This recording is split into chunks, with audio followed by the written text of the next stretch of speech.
President has recently released a national strategy for trusted identities in cyberspace, or as we call it, the NSTIC. And the NSTIC essentially is a way to create a baseline ability for private sector entities to work together and interoperate in technology so that it's easier for folks to do the things online that they're used to doing every day. So if you're like me, you go onto a whole bunch of different sites all the time, and then there are some other sites you barely ever go onto, and you have a different username and password for all of these sites. And they have different requirements for the passwords, and you have to change them every once in a while maybe, or you don't have to change them but you forget them all the time and you're not supposed to write them down. And so this creates a huge inconvenience for an awful lot of people.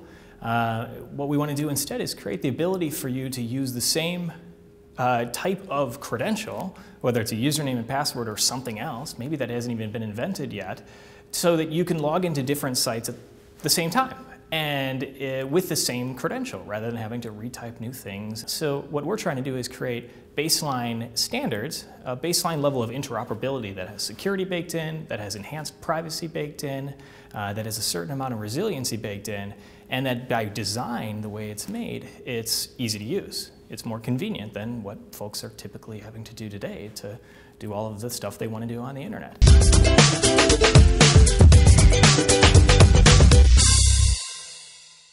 Just broadly, when we think about SecureID and we think about what it means to have the ability to trust in ID, I think that's actually a word that we really should think very carefully about is trust. It's about enabling trust.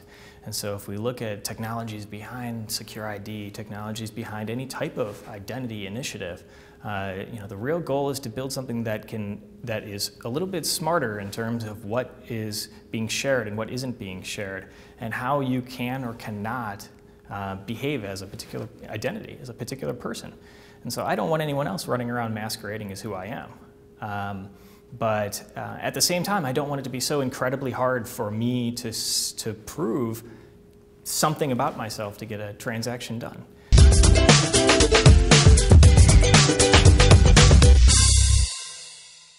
A lot of people aren't going to want just one solution, and that's perfectly fine, but it should be up to the consumer to decide. For me, if I want to operate online right now, my decision pretty much is don't, or have dozens of credentials, dozens of usernames and passwords. I want to be able to choose whether to have 0, 1, 5, 10, and I can't imagine too many people are going to choose more than 10, but if they would want to, they should be able to.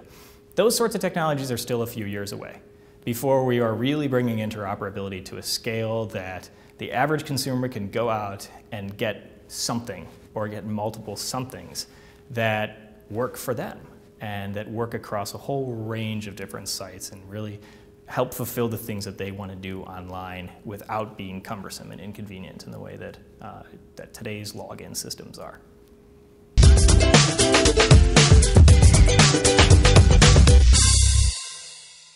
The point of the strategy is simply to do that, to work with the private sector, let the private sector go ahead and lead and do all the sort of innovative things and coming up with new solutions that they're accustomed to doing. And the government role in that is just to make sure we bring them together and develop a baseline so that those cool solutions they come up with work together. It sounds like a pretty simple idea, and it really is. And it's all that it comes down to from our perspective. This is a private sector-led initiative, and the government's going to be there to try and make a reality of it with these baseline interoperable standards.